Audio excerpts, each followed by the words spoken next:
प्यारे बच्चों नमस्कार। आज की हमारी कक्षा शब्द किसे कहते हैं, वाक्य किसे कहते हैं और संस्कृत भाषा में लिंग, वचन, पुरुष और काल के विषय में आज हम चर्चा करेंगे। सबसे पहले मैं आपको बताता हूं कि शब्द किसे कहते हैं। सार्थक वर्णों के समूह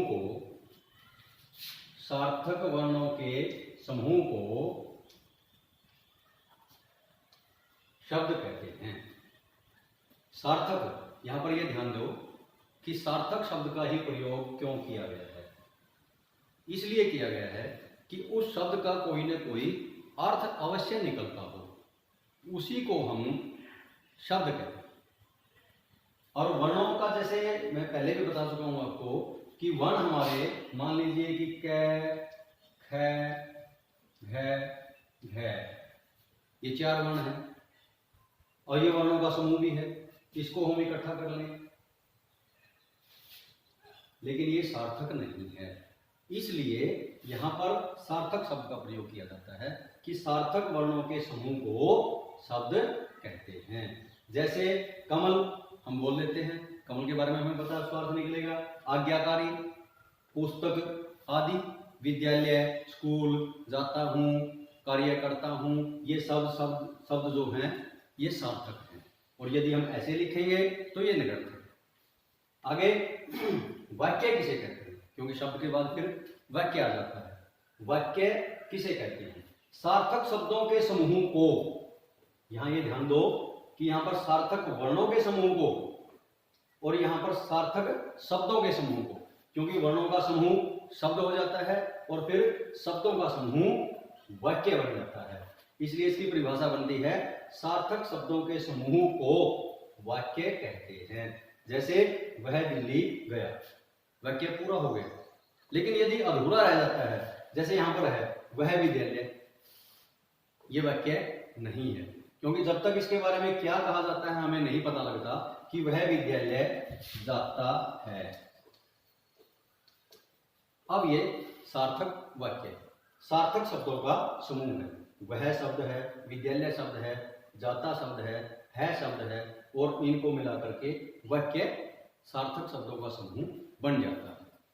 फिर आगे देखो, मैं पाठ, यदि हम मैं पाठ इसको कहना चाहें कि कोई वाक्य नहीं बन पाता। मैं पाठ, इसके बारे में कुछ नहीं कह सकते हम, लेकिन जब तक आगे लिखा नहीं जाता। अब जैसे आगे लिख दिया, मैं पाठ पढ़ता हूं, अब ये पूरा वाक्य बन जाता है और इन्हीं शब्दों के समूह को हम वाक्य कहते हैं। फिर से एक बार ध्यान दो कि सार्थक वर्णों के समूह को तो शब्द कहते हैं और सार्थक शब्दों के समूह को वाक्य कहते हैं। उनका कोई ना कोई अर्थ निकलना चाहिए, तभी वह वाक्य होगा। अब देखो, संस्कृत भाषा में 3 का एक विशेष महत्व है। मैं आपको बताता हूं कि संस्कृत भाषा में 3 लिंग, 3 वचन, 3 पुरुष और 3 ही काल।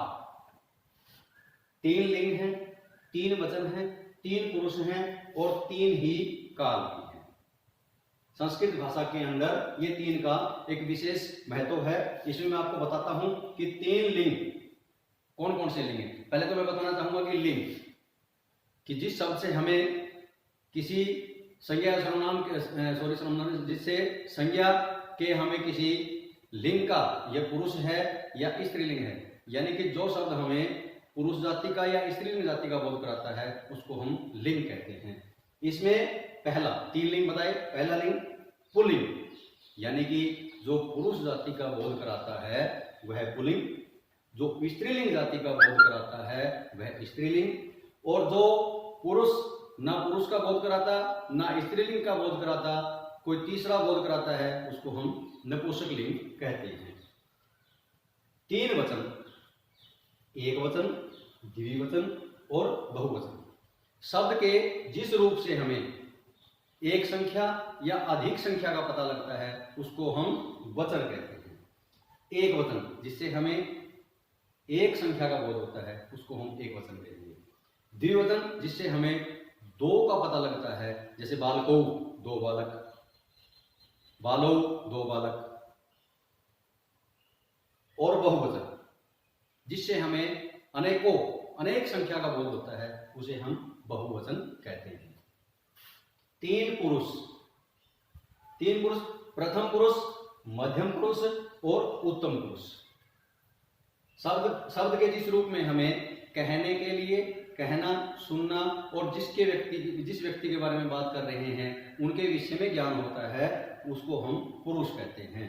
इसमें प्रथम पुरुष, दो व्यक्ति आपस में जब बातचीत करते हैं, यदि किसी तीसरे व्यक्ति के बारे में बात कर रहे हैं तो वह प्रथम पुरुष होता है।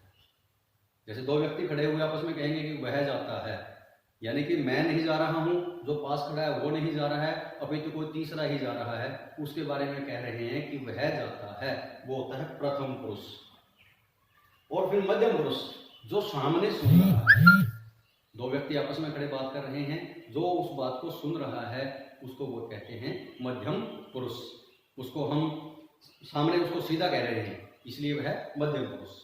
उत्तम पुरुष, जो कहने वाला होता है वह उत्तम पुरुष होता है। जैसे मैं कहूँगा कि मैं पुस्तक पढ़ता हूँ, मैं उत्तम पुरुष हूँ। और यदि सामने वाले को कहूँगा कि तू पुस्तक पढ़ता है तो ये मध्यम पुरुष है। यदि कहूँगा कि वह पुस्तक पढ़ता है तो वह प्रथम पुरुष। इसी प्रकार संस्कृत भाषा में तीन काल, वर्तमान काल, भूतकाल, भविष्य काल, जिससे हमें वर्तमान, भूत और भविष्य यानी कि समय का ज्ञान होता है उसको हम काल कहते हैं।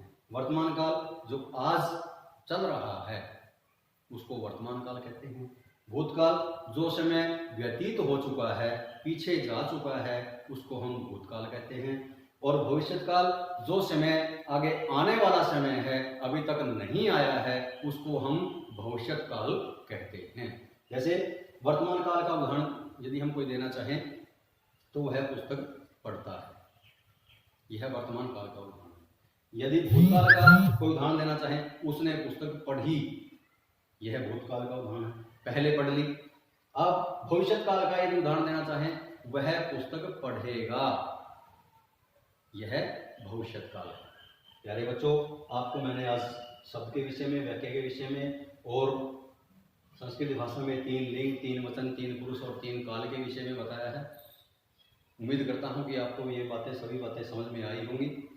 अभ्यास के लिए आप इन्हीं बातों को प्रश्न के रूप में लिख करके फिर उसका उत्तर वीडियो को बार बार प्ले करके, इसको देख करके, समझ करके अपनी कॉपी पर उतार सकते हैं और आप इस कार्य को सुचारू रूप से आगे बढ़ा सकते हैं।